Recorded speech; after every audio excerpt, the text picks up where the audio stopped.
ప్రియమైనటువంటి దేవుని బిడ్డలారా, ఈ సమయంలో బైబిల్ స్టడీని మనం కలిగి ఉండడానికి దేవుడు మనకి ఇచ్చినటువంటి గొప్ప ధన్యతను బట్టి, దేవుడు మరి మనకి ఇచ్చిన గొప్ప సమయాన్ని బట్టి ఆయనకు మనం ఎంతో కృతజ్ఞులమై ఉన్నాం. ప్రియమైనటువంటి దేవుని బిడ్డలారా, ఈ సమయంలో మరి బైబిల్ వాక్యాన్ని మరి ధ్యానించుకుంటూ కొరకై, దేవుని సన్నిధిలో దేవుడు మనతో మాట్లాడుతూ కొరకై, మన యొక్క సమస్యలను గురించి దేవుడు మనకు సమస్యలు తీర్చేటువంటి దేవుడుగా ఉన్నాడు. కాబట్టి ఆయన సన్నిధిలో దేవుడు మనతో మాట్లాడుతున్న ప్రతి మాటను గ్రహించి ఆ మాట ప్రకారం మన జీవితాలను సరిదిద్దుకొని దేవునికి ఇష్టమైన బిడ్డలంగా, కుటుంబాలుగా జీవించినట్లు దేవుడు దీవించి ఆశీర్వదించినట్లు కృపతులుగా. ఈ సమయంలో దేవుని వాక్యం కొరకు కొన్ని నిమిషాలు ప్రార్థన చేసుకుంటాం. దేవుడు మనతో మాట్లాడు కొరకై కళ్ళు మూసుకొని ప్రార్థన చేసుకుంటాం. ప్రేమల తండ్రి, పరిశుద్ధుడైన దేవా, ఈ పరిశుద్ధ పాదముల వందనం చెల్లిస్తున్నాం నాయనా. ఈ సమయంలో బైబిల్ స్టడీ సందర్భంగా నీ ఇంటికి, నీ సంఘానికి చిన్నమందగా మనం చేర్చిన నీ ప్రేమకై నీ వందనాలు చెల్లిస్తున్నాం. ఈ సమయంలో నీ మాటలు వినుటకై, నీ జీవాలు వినుటకై ప్రభువా మేము వచ్చినట్టుగా వరలోకి నుండి నీ మేలైన స్వరాన్ని మాకు వినిపించుము. నీ మాటలు మాకు అనుగ్రహించుము. మా హృదయాలతో మీరు మాట్లాడండి, సరిచేయండి తండ్రి. మా జీవితాలు వరలోకి రాజ్యానికి సిద్ధపడినట్టు భూమి మీద నిత్యము నిన్ను ఆరాధిస్తూ, స్తుతిస్తూ, నీ నామంలో ప్రార్థన చేస్తూ, నీ వాక్యానుసారమైన జీవితాన్ని జీవించటకు మా కృప చూపించమని తండ్రి. ఈ సమయంలో నిలబడుతున్న దాసులు మీరు అభిషేకించండి. నీ శిరస్సు మరుగుపరుచుకును, నిన్నోటికి గురగా వాడుకును. మాతో మా అందరితో మాట్లాడమని, శక్తులు వేసిన ఆటంకాన్ని దూరపరచమని, సాధారణ శక్తులు, అంధకార శక్తులు వేసిన వాళ్ళు బంధిస్తున్నాం ప్రభా. సహాయం చేసినారని తీస్తూ తండ్రి, ఆద్యంతా మీరు నడిపించమని నీ నామం పెంచుకోమని యేసు పరిశుద్ధ నామమున ప్రార్థించి స్తుతించి అడిగి వేడుకుంటున్నాం మా తండ్రి. ఆమేన్.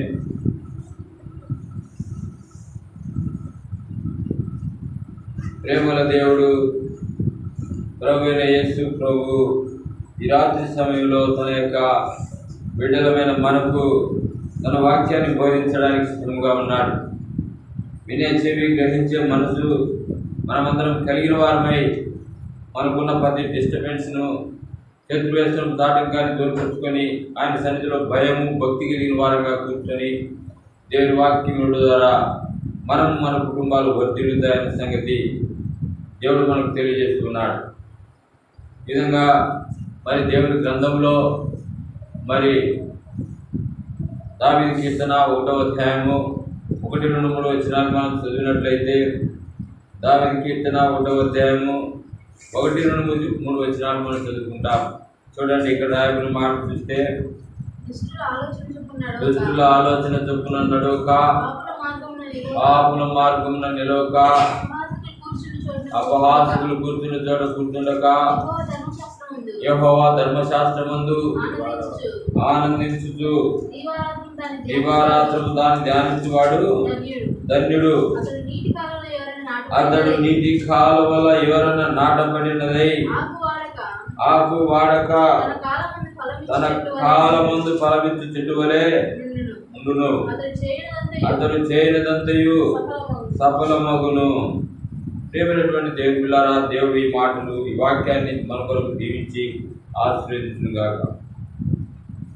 దేవుని యొక్క బిడ్డల జీవితంలో, విశ్వాస జీవితంలో, ఈ లోక యాత్రలో దేవుని కొరకు జీవిస్తున్న నీవు, దేవుని కొరకు జీవిస్తున్న మనం ఏ విధంగా ఈ లోకంలో మనం జీవించాలా, ఏ విధంగా మనం ఈ లోకంలో దేవుని కొరకు ప్రతిష్ఠించుకొని జీవించాలి, ఆ విధంగా జీవించినప్పుడే మనం చేయనదంతయు సఫలం కావాలని నీ జీవితంలో కోరుకున్నట్లయితే, దేవుడిచ్చినటువంటి వాక్యంలో వాక్య భావాన్ని నువ్వు గమనించి అర్థం చేసుకుని దాని ప్రకారం నీ జీవితాన్ని అన్వయించుకున్నట్లయితే, దావీదు మహారాజు తన జీవితంలో ఈ 1వ అధ్యాయంలో రాయబడినటువంటి జీవపు మాటను మీరు జ్ఞాపకం చేసుకోవాల్సిందిగా మనం చేస్తున్నాం. దుష్టుల ఆలోచన చొప్పున నడవకూడదు, పాపుల మార్గమున నిలవకూడదు. అపహాసికులు కూర్చుండే చోట కూర్చుండకూడదు. దేవుని బిడ్డలకు ఒక ప్రత్యేకమైనటువంటి హోదా ఇక్కడ రాయబడి ఉంది. ప్రత్యేకమైనటువంటి జీవితం ఇక్కడ రాయబడి ఉంది. లోకంలో నువ్వు జీవించాలి, కానీ లోకం నీలోనికి రాకూడదు. చేప సముద్రంలో జీవించాలి, కానీ నీరు చేపలోనికి పోకూడదు. ఇలాంటి జీవితాన్ని నువ్వు కలిగి ఉండాలని దేవుడు సెలవిస్తున్నాడు.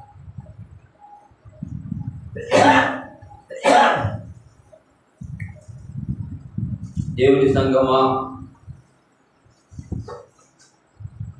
ఆ విధంగా నువ్వు జీవిస్తూ యెహోవా ధర్మశాస్త్రమునందు ఆనందించుతూ జీవ గ్రంథాన్ని నువ్వు ధ్యానిస్తూ ఆయన గ్రంథంలో వ్రాయబడినటువంటి మాటలను విని దానిని ధ్యానిస్తూ దాని యందు ఆనందిస్తూ దివారాత్రం దాన్ని ధ్యానించినట్లయితే నువ్వు ధన్యుడు అని రాయబడింది.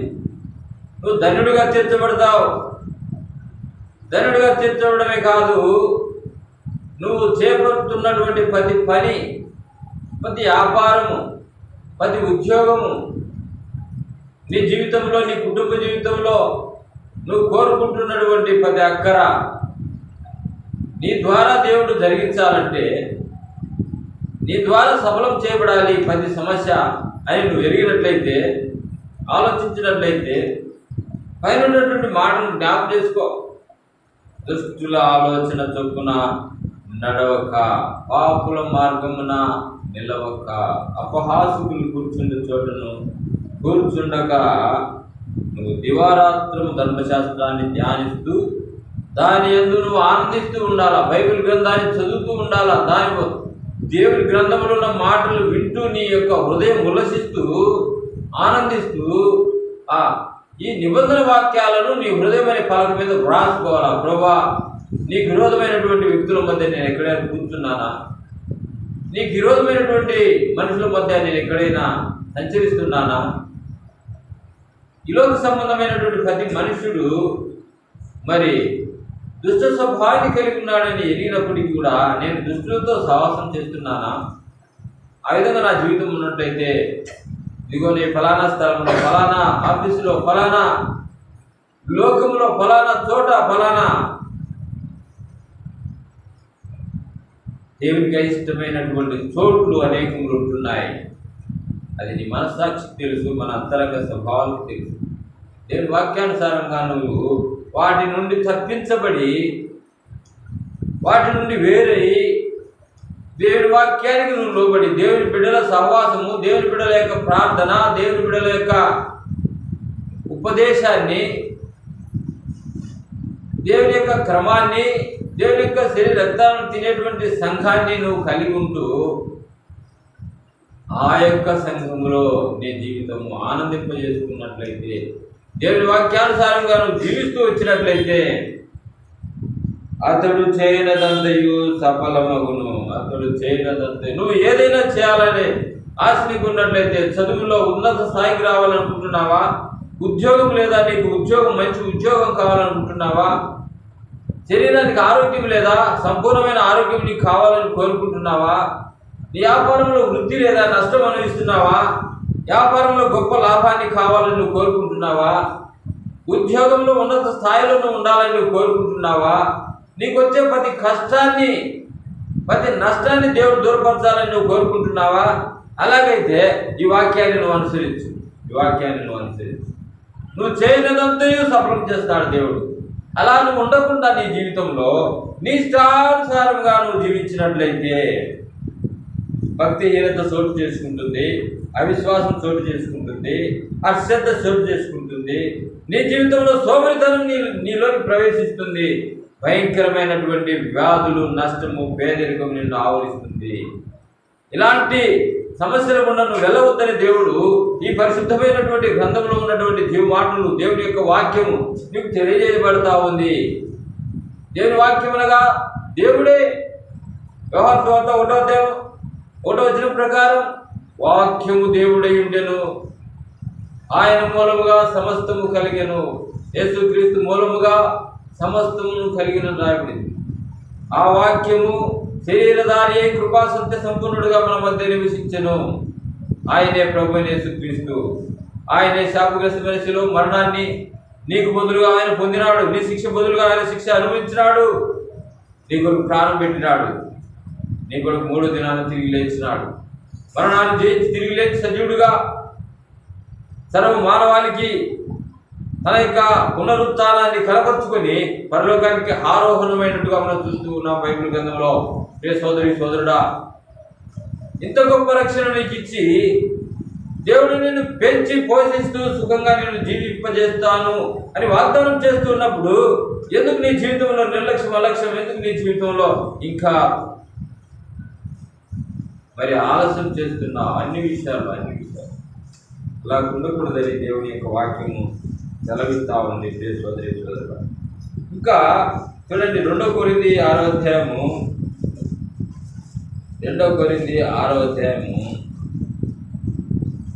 14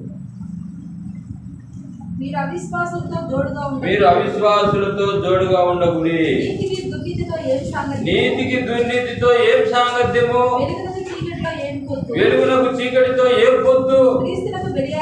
క్రీస్తునకు బెలియాలితో ఏం సంగత్యం? అవిశ్వాసతో విశ్వాసికి పాలెక్కడిది? దేవుని బిడ్డలారా, ఖండితంగా దేవుని వాక్యం సెలవిస్తా ఉంది. ఎవరితో నీ స్నేహం, ఎవరితో నీ బంధం, ఎవరితో నీ యొక్క మరి అవినాభావ సంబంధం, ఎవరితో నువ్వు బియ్యముతున్నావు, ఎవరితో ఎక్కువ మాట్లాడుతున్నావు, ఎవరితో ఎక్కువ స్నేహం చేస్తున్నావు? ఈ వాక్యానుసారముగా నీ జీవితాన్ని అంచెలంచెలుగా నేను ప్రత్యేకించబడినటువంటి జనాంగమని గుర్తెరిగి, విలువ పెట్టి కొనబడినటువంటి దేవుని బిడ్డవని గుర్తెరిగి లోకంలో నువ్వు ఎలా జీవించాలో దేవుని వాక్యం నీకు చెప్తా ఉంది. నువ్వు చేసే ప్రతిదీ సఫలం కావాలంటే దేవుని బిడ్డలారా, దేవుని వాక్యానుసారమైన జీవితం నీకు అవసరం. దేవుడు విశ్వాసికి అవిశ్వాసికి పాలెక్కడికి అయిపోయింది. దేవుని బిడ్డలు లోక సంబంధమైన వారితో ఎక్కువ స్నేహం ఉండకూడదని దేవుని వాక్యం సెలవిస్తూ ఉంది. నీ యొక్క తపన, నీ యొక్క ఆలోచన, నీ యొక్క భక్తి, నీ భయము దేవునిపై ఆధారపడడం నేర్చుకోవాలా. లోకంలో నీ జీవితం కొన్నాళ్ళే, 40, 50, 60 సంవత్సరాలే నీ జీవిత అంతం. తర్వాత చనిపోతే నువ్వు ఎక్కడికి వెళ్తావు? నీ జీవం ఏపాటిది? అంతలో కనబడి అంతలో ఆవిరైపోయేటువంటి ఆవిరి లాంటిది నీ జీవితం. మరణం ఎవరికి ఎప్పుడు సంభవిస్తుందో నీకు తెలియదు. పిల్లలు, పెద్దలు, వృద్ధులు అనేటువంటి భేదం లేదు. ప్రతి ఒక్కరి దగ్గరికి మరణం అనేది వస్తుంది. నీ జీవితాన్ని దేవునికి సమర్పించుకోకపోతే, నీ జీవితాన్ని దేవుని యొక్క అడుగు జాడల్లోకి నువ్వు నడిపించుకోకపోతే నువ్వు చేసే ప్రతిదీ సఫలం కాదు అని దేవుని వాక్యం సెలవిస్తా ఉంది. మరొకసారి చదువు. మరి మీరు అవిశ్వాసులతో జోడుగా ఉండకుడి. నీతికి దుర్నీతితో ఏమి సాంగత్యము? వెలుగునకు చీకటితో ఏమి పొత్తు? క్రీస్తునకు బెలియాలితో ఏమి సాంగత్యం? అవిశ్వాసికి విశ్వాసికి పాలెక్కడిది? దేవుని ఆలయములకు విగ్రహములతో ఏం పొందిక? మనము జీవము గల దేవుని ఆలయమై ఉన్నాము. అందుకు దేవుడు ఇలాగ సెలవిస్తున్నాడు. ఏమని సెలవిస్తున్నాడు? నేను వారిలో నివసించి సంచరింతును. నేను వారి దేవుడినైందును, వారు నా ప్రజలైందురు. కావున మీరు వారి మధ్య నుండి బయలు వెడలి ప్రత్యేకంగా ఉండండి. అపవిత్రమైన దానిని ముట్టకుడని ప్రభు చెప్పుచున్నాడు. మరియు నేను మిమ్మల్ని చేర్చుకుందును, నేను మీకు తండ్రినైందును, మీరు నా కుమారులు కుమార్తెలనైందురు. సర్వశక్తి గల ప్రభు చెప్పుచున్నాడు. దేవుడు చెప్తున్నటువంటి మాటలు గమనించు. ప్రియ దేవుని బిడ్డలారా, శ్రద్ధగా ఆలకించండి. విశ్వాసి అవిశ్వాసితో స్నేహం చేయకూడదు. తర్వాత మరి పాపానికి ఎప్పుడు కూడా మనం మొగ్గు చూపకూడదు. ఈ విధంగా దేవుని బిడ్డలకు ఎలాంటి పొందిక ఉండకూడదు. లోకంతో మీరు దేవుని జీవము గల దేవుని ఆలయమై ఉన్నారు. ఆలయంలో దేవుడు మాత్రమే నివసించాలా. విగ్రహాలు ఉండకూడదు, వ్యర్థమైనవి ఉండకూడదు. ఈ ఆలయమే నీ హృదయం. నీ హృదయంలో ఎన్ని విగ్రహాలు ఉన్నాయి, ఎన్ని రకాలైనటువంటి యుక్తి కుయుక్తులతో ఉన్నటువంటి మోసాలతో ఉన్నటువంటి లక్షణాలు నీ హృదయంలో పరిపాలన చేస్తున్నాయి. ఈ విధంగా సైతాన్ సంబంధమైన ఆలోచనతో నువ్వు జీవించినప్పుడు నువ్వు చేసే ప్రతిదీ నీకు సఫలము కాదు అని దేవుని వాక్యం సెలవిస్తా ఉంది. దేవుడు చెప్తున్న మాటను జాగ్రత్తగా విన్నట్లయితే, దేవుని వాక్యానికి నీ ఇష్టాన్ని నువ్వు నీ జీవితాన్ని సమర్పించుకున్నట్లయితే, దేవుని వాక్యానుసారంగా నీ జీవితాన్ని నడిపించుకున్నట్లయితే అతడు చేయలేదంతయు సఫలమగును. దుష్టుల ఆలోచన చెప్పును నడవక, పాపుల మార్గం నిలవక, అపహాసకులు కూర్చుని చోట కూర్చుండక యెహోవా ధర్మశాస్త్రమునందు ఆనందించుతూ దివారాత్రము దాన్ని ధ్యానించువాడు ధన్యుడు. అతడు చేయలేదంతయు సఫలమవుతుంది. ఈ కాలవ ఎవరైనా నాటబడిన చెట్టు వలె, ఆకు వాడక తన కాలం ముందు ఫలమిచ్చు చెట్టు వలె వాడు ఉండును. ఎన్నాళ్ళు మనం ఫలాలు లేని జీవితం జీవిస్తున్నాం. ఎన్నాళ్ళు మన జీవితం ఫలించలేకపోతుంది. మనం అనుకున్నది ఎప్పుడు కూడా సాధించలేకపోతున్నాం. మన కుటుంబంలో ఎందుకు మన జీవితాల్లో నష్టాలు, కష్టాలు, వేదనలు. కుటుంబాలుగా తల్లిదండ్రులు సిద్ధపాటులో లేరు, పిల్లలు సిద్ధపాటులో లేరు. ఆ విధంగా ఆశీర్వాదం పొందుకోలేకపోతున్నారు. ఆ విధంగా దేవుడు మన ఇంటిలోకి రాలేకపోతున్నాడు, మన హృదయంలోకి రాలేకపోతున్నాడు. పొద్దున లేచినప్పటి నుంచి మన స్నేహం, పొద్దున లేచినప్పటి నుంచి మన వృత్తి, పొద్దున లేచినప్పటి నుంచి మన అలవాట్లు, పొద్దున లేచినప్పటి నుంచి మన తలంపులన్నీ కూడా దేవునికి విరోధంగా జీవించిన కారణాన్ని బట్టి మన కుటుంబంలో దేవుడు మేలు చేయలేకపోతున్నాడు. మనం చేసే ప్రతిదీ కూడా సఫలం కాలేకపోతుంది. కారణం ఏంటంటే ఎల్లకాలం మారుతుంది. ప్రత్యేకింపబడిన జీవితం నీలో లేకపోవడాన్ని బట్టి, దేవునికి నీ జీవితాన్ని సమర్పించుకోకపోవడాన్ని బట్టి నష్టము, కష్టము, వ్యాధి, బాధ, పట్టుకున్న పని నెరవేర్చబడకపోవడం, ఇవన్నీ మన జీవితంలో సంభవిస్తున్నాయంటే కారణం ఏంటంటే మనలో భక్తిహీనత అనేది చోటు చేసుకున్నది. ఈ భక్తిహీనత అనేది చోటు చేసుకోవడం వల్ల కష్టాలు, నష్టాలు, వ్యాధులు ఏది పట్టుకున్నా నెరవేరదు. దేవుడు అంటే భయము, భక్తి మనకు లేకపోవడమే మన కుటుంబాల్లో సరైనటువంటి ఆశీర్వాదాన్ని మనం పొందుకోలేకపోతున్నాం. ఆశీర్వాదం అంటే నీకు కొన్ని కోట్ల డబ్బు ఉంటే నీకు ఆశీర్వాదం అనుకుంటున్నావేమో. కాదు. నీకు సమస్తము అంత గొప్ప ఆస్తి ఉంది, నాకు ఏం కొదవలేదనుకుంటున్నావేమో. అది ఆశీర్వాదం కాదు. దేవుడిచ్చే ఆశీర్వాదాలు వేరు. ప్రియమైన దేవుని పిల్లారా, నీ నెమ్మదిలో శాంతి, సమాధానము, మరి సంతోషం ఉందా? దేవుని వాక్యానుసారంగా నువ్వు జీవిస్తున్నావా? దేవుని వాక్యం కొరకు వేగిరపడుతున్నావా? పరలోక రాజ్యానికి నువ్వు సిద్ధపడుతున్నావా? నిత్యం ఆయన ఆనందిస్తున్నావా? వాక్యానుసారంగా నువ్వు జీవితాన్ని మలుచుకుంటున్నావా? నీ కుటుంబాన్ని సిద్ధపరచుకుంటున్నావా? అదే నిజమైనటువంటి ఆశీర్వాదం. అది లేని సమస్తం ఈ లోకంలో ఎన్ని ఉన్నా నీ జీవితంలో భయంకరమైన నరకం నీ కొరకు కాచుకొని, పాతాళం నీ కొరకు తన నోరు తెచ్చుకొని అపరిమితముగా ఎదురు చూస్తావని నువ్వు వస్తావని. అదే ధనవంతుడు యేసు ప్రభు దగ్గరికి వెళ్ళాడంట. వెళ్ళి, అయ్యా, నేను పరలోక రాజ్యానికి చేరడానికి నాలో ఇంక ఏం పదవి ఉంది, నాకు తెలియజేయమని యేసు ప్రభుని అడిగినప్పుడు, యేసు ప్రభు తన ఆజ్ఞలు పాటించునైనా నువ్వు పరలోక రాజ్యానికి చేరాలంటే అని అన్నప్పుడు, నేను ఈ ఆజ్ఞలు చిన్నప్పటి నుంచి పాటిస్తున్నాను, బోధకుడా నాలో ఏం పదవి ఉంది అని అడుగుతాడు. ఆ విధంగా ఉన్నావా అని చెప్పి యేసు ప్రభు మరలోకి జవాబిస్తాడు. ఏమని?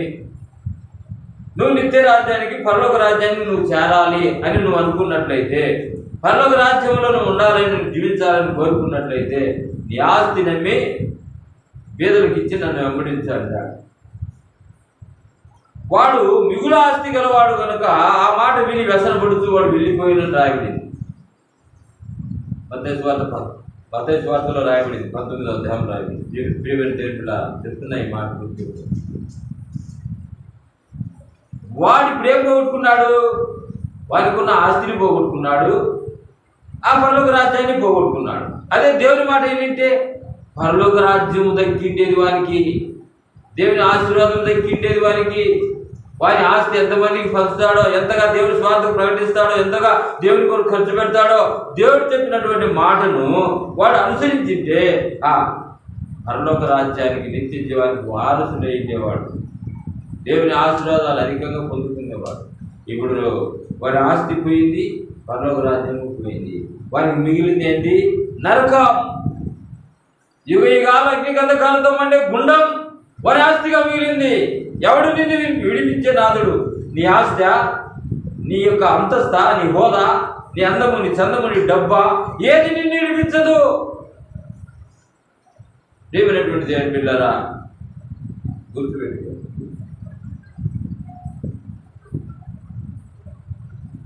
కాబట్టి నిన్నటి దినాన ఒక విశ్వాసి దేవుని బిడ్డ, మరి ఆమె నిన్నటి దినాన దేవుని లేనికి పిలువబడింది. ఆమె పరలోక రాజ్యానికి చేరింది. కారణం ఎందుకు చెప్పుకుంటున్నాము ఈ మాటలంటే, నిత్యము దేవుని సన్నిధిలో దేవుని వాక్యానుసారంగా నడుచుకునేటువంటి ఆమె భర్త టీచర్, రిటైర్డ్ అయింది. నిత్యము దేవుని మందిరాన్ని ప్రేమించేది, నిత్యము దేవుని సేవకులను ప్రేమించేది, నిత్యము మరి ఆదిత్యం చేసేది, నిత్యం ఉపవాసం ఉంటూ వచ్చేది, దేవుని వాక్యానుసారంగా తన జీవితాన్ని, తన పిల్లల జీవితాన్ని, తన కుటుంబ జీవితం కొరకు కష్టపడేది. అలాంటి వ్యక్తి నిన్నటి దినాన చనిపోయేది. ఈరోజే ఆమెకు బర్రెలు కూడా. ఎందుకు చెప్పగలనంటే, ఆమె రక్షింపబడిన నాటి నుండి, పెళ్ళైన జీవితం నాటి నుండి దేవునికి సమర్పించుకున్నది తన జీవితాన్ని, తన కుటుంబాన్ని. తన భర్త కూడా సేవ చేస్తాడు. వరకుంట్లలో దైవసేవకుడు ఆయన భార్య చనిపోయింది. ఈ దినమే బయలుదేరింది, పరలోక రాజ్యానికి వెళ్ళింది. కాలం ఎందుకు చెప్పగలను? ఈ లోకంలో ఉన్నంత కాలము దేవుని కొరకు తన జీవితాన్ని ప్రతిష్ఠించుకొని తన కుటుంబాన్ని సిద్ధపరుచుకుంటూ వచ్చింది. ఇద్దరు, ఒక మగ బిడ్డ, ఒక ఆడపిల్ల. పెద్ద కుమారుడు బీటెక్ చదువుకున్నాడు, చిన్న కుమార్తె 10th క్లాస్ 12వ ఎగ్జామ్ రాసి.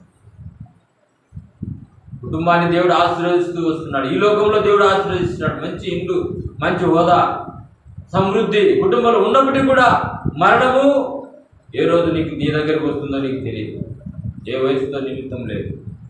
ఏమని దేవుని పిల్లారా, ఈ లోకంలో జీవిస్తున్న ఈ 40 సంవత్సరాలు, 60 సంవత్సరాలు, 70 సంవత్సరాలు శాస్త్రం అనుకొని భ్రమపడుతున్నావు. నువ్వు చనిపోయిన తర్వాత ప్రారంభమవుతుంది నీ జీవిత ప్రయాణం. నీ జీవితం యొక్క అంతిమ స్థితి, అంతిమ ఆస్తి, అంతిమ నివాసం పరలోక రాజ్యం. యుగ యుగాలను ఉండబోతున్నావు. ఈ లోకంలో దేవుని నమ్ముకొని నువ్వు చనిపోతే పరలోకంలో యుగ యుగాలు దేవునితో ఉండబోతున్నావు. అదే నీ జీవితానికి ప్రారంభం. ఈ 60-70 సంవత్సరాలు కాదు. ఈ లోకానికి దేవుడు నిన్ను ఎందుకు పంపించినాడంటే, దేవుని మహిమపరచడానికి, దేవుని ఆరాధించడానికి, నీ జీవితం ద్వారా దేవునికి మహిమ రావడానికి, ఆ యొక్క జీవితం ద్వారా అనేకులు దేవుని యొక్క సంతకు చేర్చబడాలని దేవుడు నిన్ను రక్షించుకొని తన సంఘంలో అంగంగా నిన్ను చేర్చుకున్నది ఎందుకు అంటే, దేవుని మహిమపరచడానికి, దేవుని కనపరచడానికి.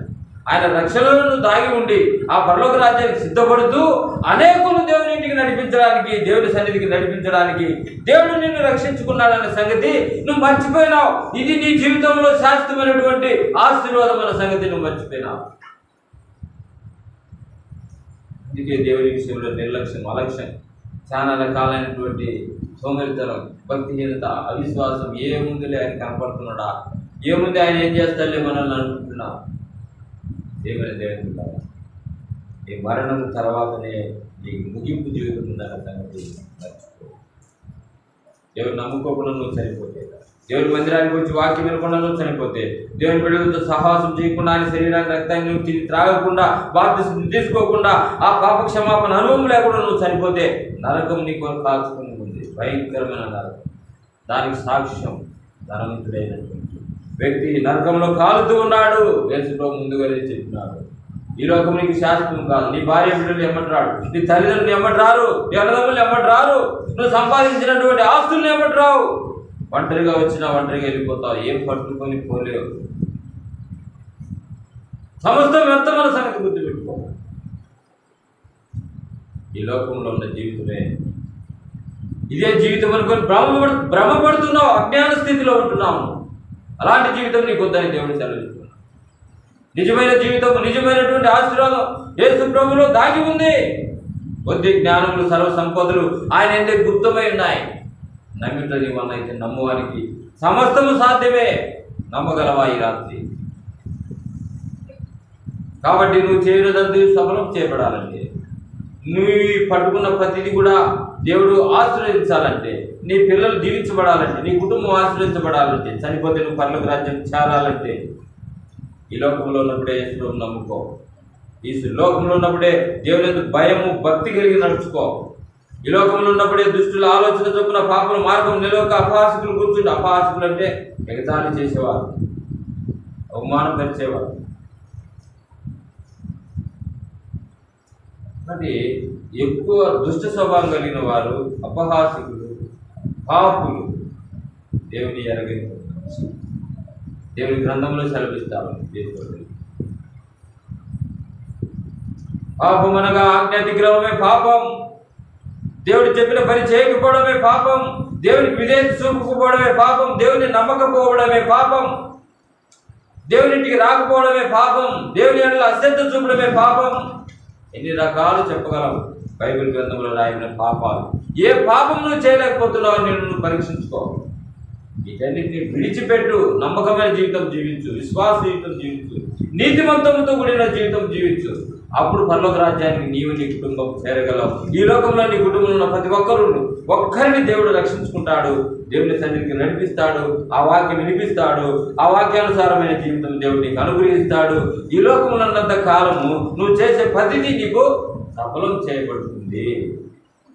ప్రియమైన దేవుని బిడ్డలారా, కాబట్టి దుష్టుల ఆలోచన చొప్పున నడవక, పాపుల మార్గమున నిలవక, అపహాసికులు కూర్చున్న చోట కూర్చుండక, యెహోవా ధర్మశాస్త్రమునందు ఆనందించుదు, దివారాత్రము ధ్యానించువాడు ధన్యుడు.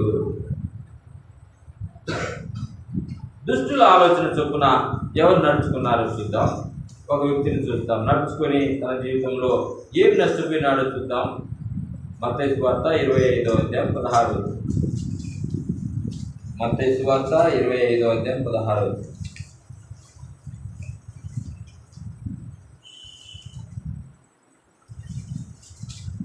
మత్తయి సువార్త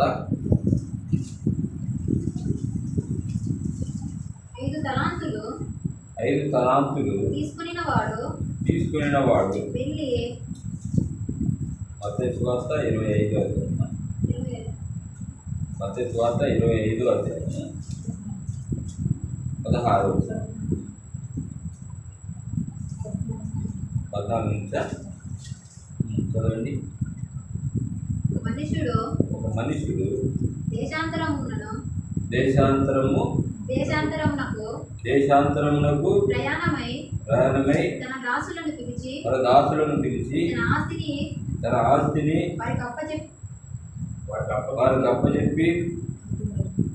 వారికి అప్పచెప్పినాడు. అతడు ఒకనికి 5 తలాంతులు, ఒకనికి 2 తలాంతులు, ఒకనికి 1, ఎవరి సామర్థ్యం చొప్పున వానికి ఇచ్చి వెంటనే దేశాంతరం పోయినాడు. ఇప్పుడు 16వ వచనం చదువుతాం. 5 తలాంతులు తీసుకుని వాడు వెళ్ళి వారితో వ్యాపారం చేసి మరి 5 తలాంతులు సంపాదించెను. అలాగునే 2 తీసుకుని వాడు మరి 2 సంపాదించెను. అయితే ఒక తలాంతు తీసుకున్నవాడు వెళ్ళి భూమి తవ్వి తమ యజమాని సొమ్ము దాచిపెట్టును. చాలు చూస్తారా? 47, 51, 47 నుంచి చదువుతారా?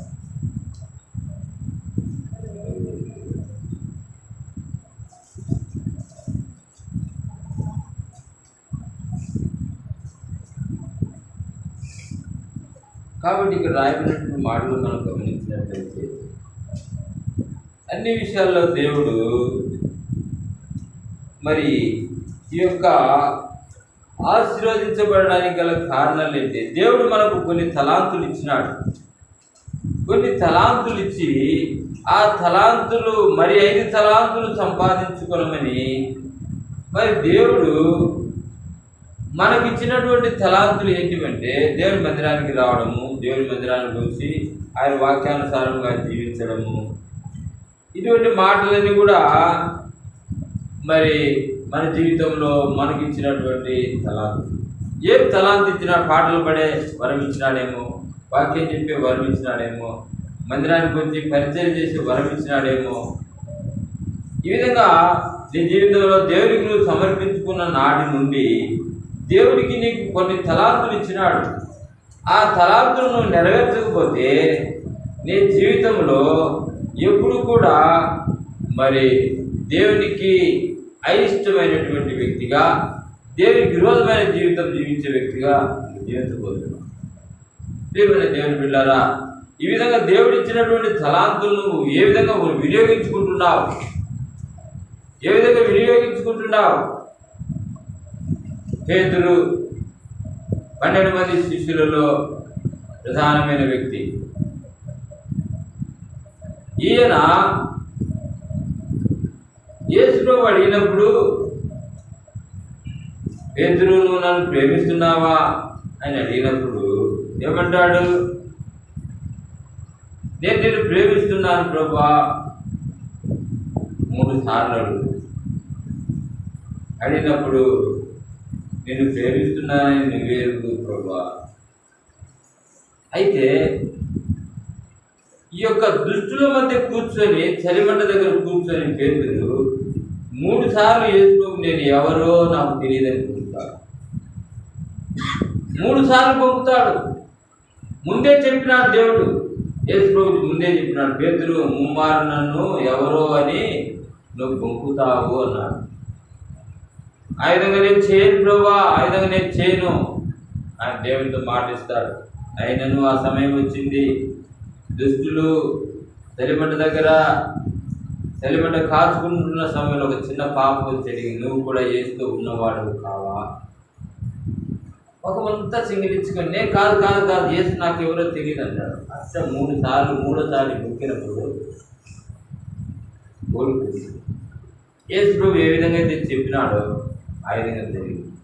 ఆ మాట విని తెలుసుకొని కన్నీరు కార్చి పశ్చాత్తాపుడై దేవుని యొద్దకు చేరుతాడు. ప్రియమైనటువంటి దేవుని పిల్లరా, నీకు ఇచ్చినటువంటి తలాంతులు, నీకు ఇచ్చినటువంటి ఆ యొక్క శిష్యవికాన్ని నువ్వు ఏ విధంగా వినియోగించుకుంటున్నావు? ద్వంద్వ మనస్సు కలిగి దేవుడు ఎవరో తెలియదన్నట్టుగా జీవిస్తున్నావా నీ జీవితంలో? ఎలాగైతే నువ్వు చేయలేదంతే సఫలం కాదు. ఆ విషయంలో పేతురు బొంకడానికి బట్టి ఎంతగా నశించిపోయినాడు, ఎంతగా వేదన చెందినాడు, ఎంతగా దుఃఖపడ్డాడు.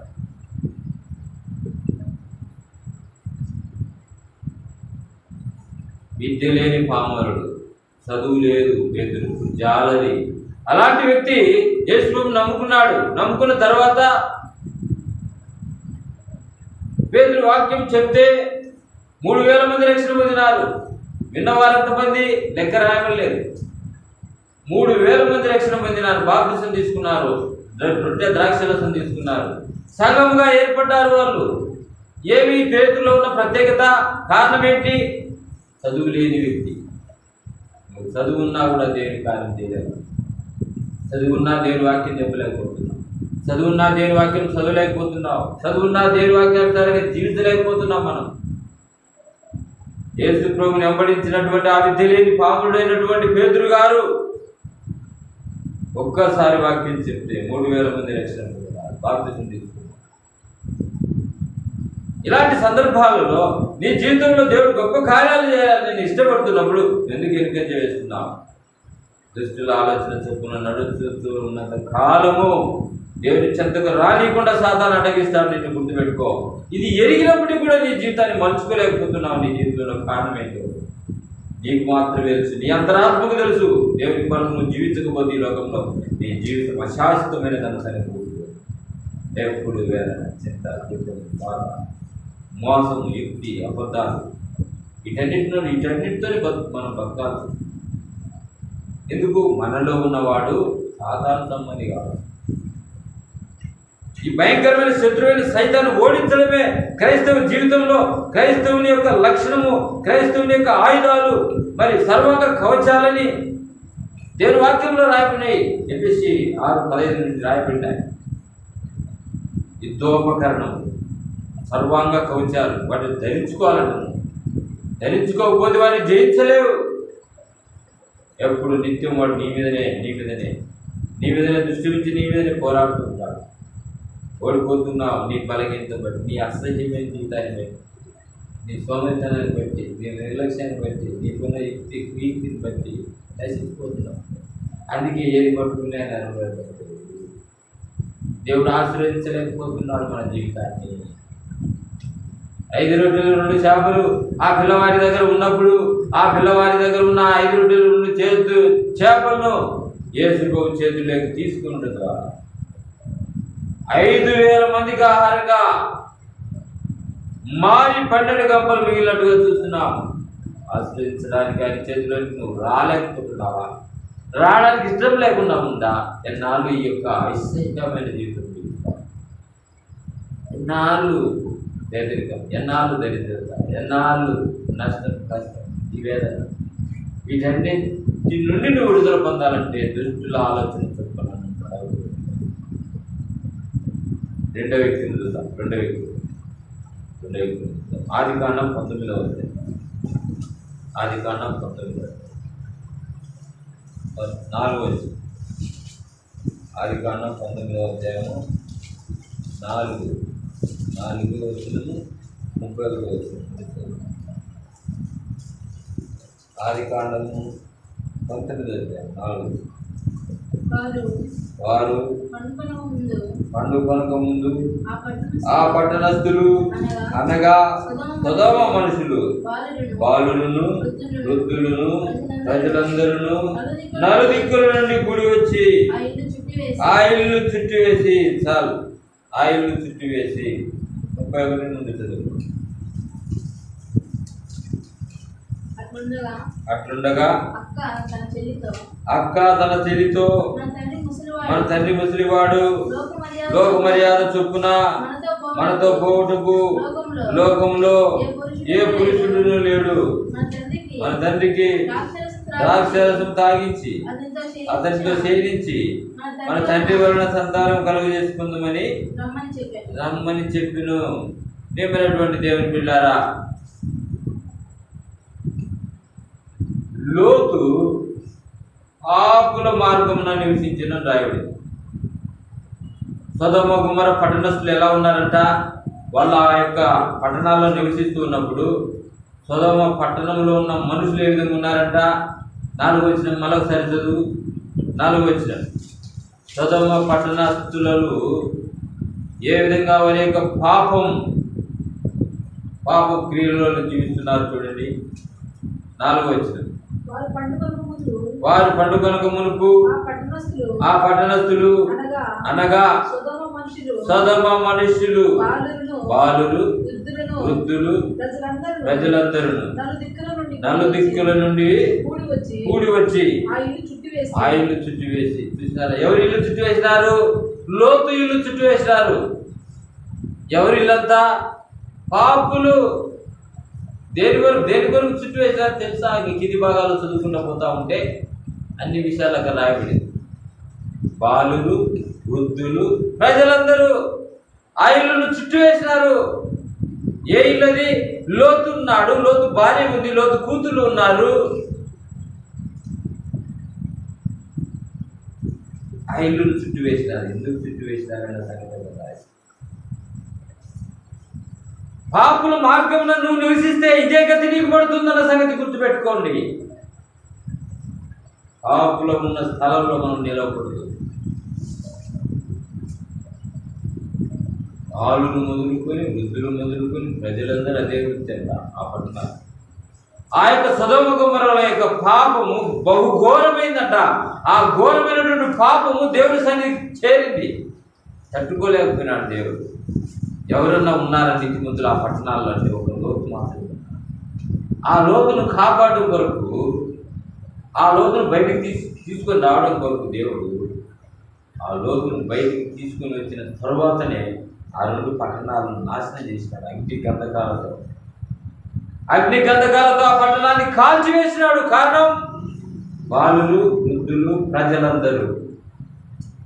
అందరికీ అదే పని అంట. ఏ పని ఏం లేదు. విచారం, ఆమె కోరికలు తీర్చుకోవడం, దురాలుగా నిత్యము ఆ పనులు అంటారు.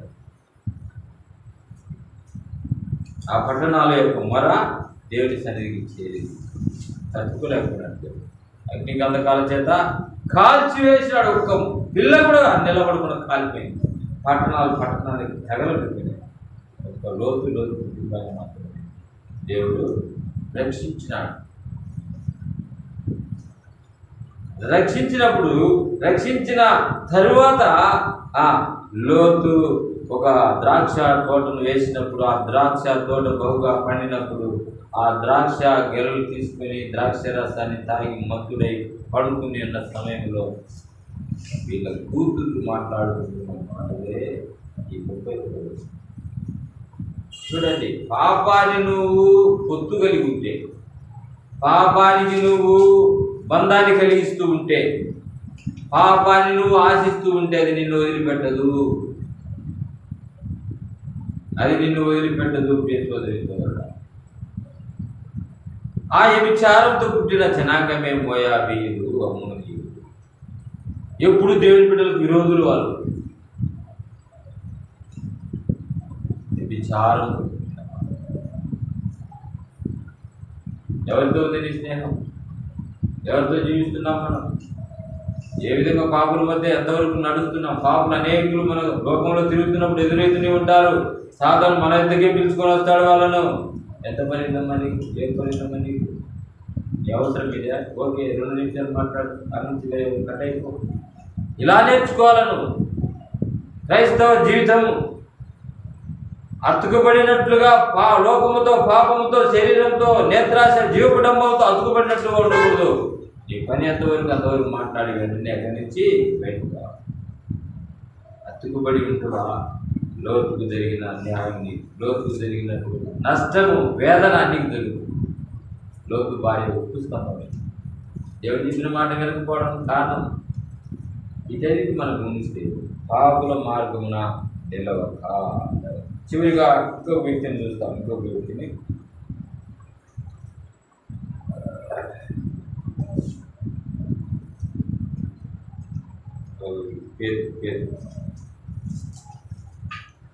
పేతుని చూస్తాం. పేతునే కదా చలిమంట దగ్గర బొంకిన వ్యక్తి పేతురు. ఈ విధంగా అన్ని పరిస్థితుల మధ్య పేతురు కూడా మధ్యలో దేవుడు ఎరగని జీవితాన్ని జీవిస్తూ వచ్చినాడు. దేవుడు అంటే మరి అనేక సార్లు ప్రజల మధ్య ఒప్పుకోలేనటువంటి జీవితాన్ని ఆయన జీవిస్తూ వచ్చినట్టుగా మనం చూస్తున్నాం. ప్రియమైనటువంటి దేవుని పిల్లరా, ఈ విధంగా మరి పేతురు మరి ఆయన ఎక్కడ కూర్చున్నాడు అన్న సంగతి మనకు తెలియజేయబడింది.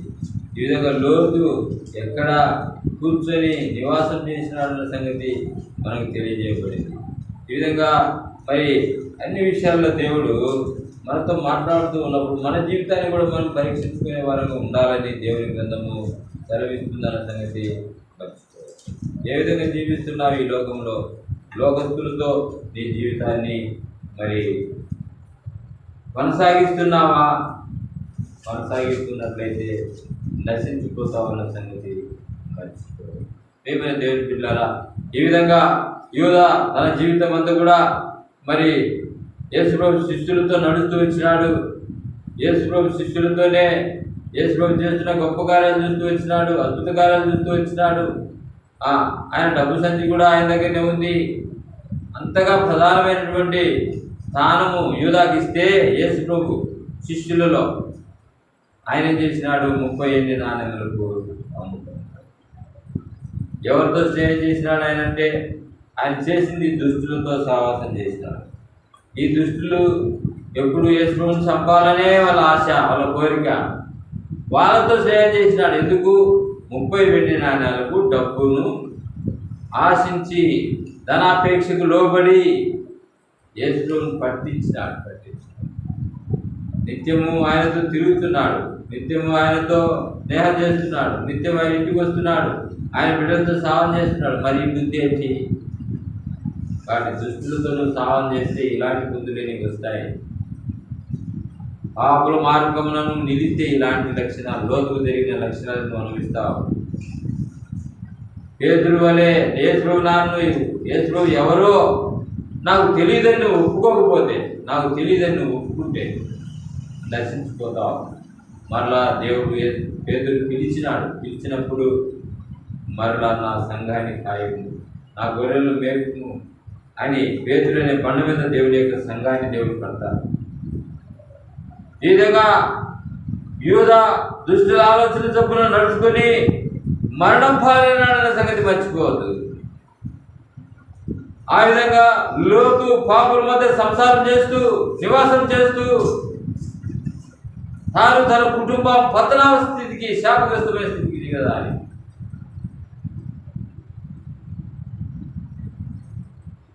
ఏమైనటువంటిది ఈ విధంగా ఏ కోపకు చెందిన వ్యక్తి కాదు. పేతురు వల్లే నాకెవరో తెలియదు అంటున్నావా, మధ్యలో ఒక మాట బయట ఒక మాట. ఇలాంటి దుష్ట స్వభావాన్ని, ఇలాంటి పాపుల మార్గం నిలిచి ఇలాంటి భయంకరమైన స్థితిలో నువ్వు జీవిస్తున్నట్లయితే, దుష్టుల ఆలోచన తప్పున నడవక, పాపుల మార్గం నిలవక, అపహాసకులు కూర్చుంటే చోట కూర్చుండక, యెహోవా ధర్మశాస్త్రమునందు దివారాత్రము దాన్ని ధ్యానించువాడు ధన్యుడు, అతడు చేయనిదంతయు సఫలమగును. ఈ రాత్రి సమయంలో దేవుడు నీతో నాతో మనందరితో మాట్లాడుతున్న మాట ఏమిటనగా, దుష్టుల ఆలోచన తప్పున నడవగాకు, పాపుల మార్గమున నిలవద్దు, అపహాసకులు కూర్చునే చోట కూర్చుండద్దు. అలా నువ్వు జీవించినట్లయితే నీ జీవితం ఈ లోకంలో భయంకరమైనటువంటి పతనావ స్థితికి నశించిపోతావు, నష్టానికి గురవుతావు, వ్యాధికి గురవుతావు, బాధలకు గురవుతావు, శాపానికి గురవుతావు, నరకానికి వెళ్ళిపోతావు. చివరికి నీ యొక్క అంతమ నివాసం నరకంగా మారుతుంది. అలాంటి జీవితం నీకు వద్దు, అలాంటి జీవితం నీకు ఉండకూడదు, అలాంటి జీవితము నీకు నీ కుటుంబానికి సంభవించకూడదని వెలిగినట్లయితే రాత్రి సమయంలో ప్రియసోదరుడా, ప్రభువుని యేసునందు విశ్వాసం ఉంచు. అప్పుడు నీవును నీటి వారు గొప్ప ఆత్మరక్షణ పొందుతారు. ఇది నేడే రక్షణ దినమని ఎరిగి, అనుకూల సమయమని ఎరిగి, నీ జీవితంలో యేసు ప్రభువునందు విశ్వాసం ఉంచి ఆయన రక్షణలో కొనసాగు, ఆయన సంఘంలో కొనసాగు, ఆయన వాక్యంలో కొనసాగు, ఆ ప్రార్థన జీవితంలో కొనసాగు. దేవుని బిడ్డలతో సహవాసం చేయి, దేవుడి సంఘముతో సహవాసం చేయి. దేవుడి గ్రంథం ధర్మశాస్త్రం దాని యందు ఆనందించు, దివారాత్రం దాన్ని ధ్యానించు. దేవుడు నీ కొరకు రాయించినటువంటి ఈ 66 పుస్తకాల్లో ఉన్నటువంటి సారాంశాన్ని నువ్వు గ్రహించు. పరలోక రాజ్యానికి నీవు నీ కుటుంబం చేరగలవు. ఈ లోకంలో ఉన్నంతకాలం నువ్వు దీర్ఘాయుష్మంతుడిగా బతుకుతావు. శాంతి, సమాధానం, సమృద్ధి నీ ఇంటిలోకి ప్రవేశిస్తాయి. ఐశ్వర్యం నీ ఇంటిలోకి వస్తుంది. యేసు ప్రభువు నువ్వు కలిగి ఉన్నట్లయితే, ఆయన ఆజ్ఞలను పాటిస్తున్నట్లయితే, ఆయన మందిరానికి వచ్చి ఆయన వాక్యం వింటున్నట్లయితే, ఆయన బిడ్డలతో నువ్వు సహవాసం చేస్తున్నట్లయితే, ఆయన అడుగుదాడలో నువ్వు నడుస్తున్నట్లయితే, నువ్వెప్పుడు చనిపోయినా దేవుని యొక్క క్రియలు, దేవుని యందు విశ్వాసం, దేవుని యందు భక్తి, దేవుని యందు భయము నీ వెంట వస్తాయి. నిన్ను పరలోకానికి తీసుకుని వెళ్ళి దేవుని సన్నిధిలో కూర్చోబెట్టేంత వరకు నీవు దేవుని కొరకు బ్రతికినటువంటి ఆ జీవితము నీ అమ్మడి వస్తుంది. అలాంటి జీవితం కావాలన్న ఆశ నీకు ఉన్నట్లయితే రాత్రి సమయంలో దేవుడు నీతో మాట్లాడుతున్నా ఈ యొక్క మాట ధ్యానం చేసుకో. యూదా దుష్టులు ఆలోచించకుండా నడిచినాడు, నశించుకున్నాడు. లోతు పాపుల మార్గంలో నివాసం ఉన్నాడు.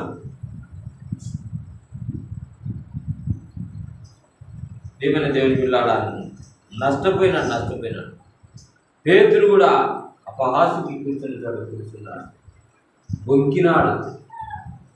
ఇలాంటి జీవితాన్ని పక్కన పెట్టు, ఇలాంటి జీవితాన్ని చంపివేయి. నీ జీవితంలో దుష్టుల ఆలోచన చొప్పున నడవద్దు, పాపుల మార్గం నిలవద్దు, అపహాసుకులు కూర్చుండొద్దు, ఎక్కువ సమయం వరకు గడపొద్దు, ఎక్కువ సమయం వరకు స్నేహం, ఎక్కువ సంబంధం, బంధుత్వాలు నేను దేవుడి చెంతకు నడిపించదు.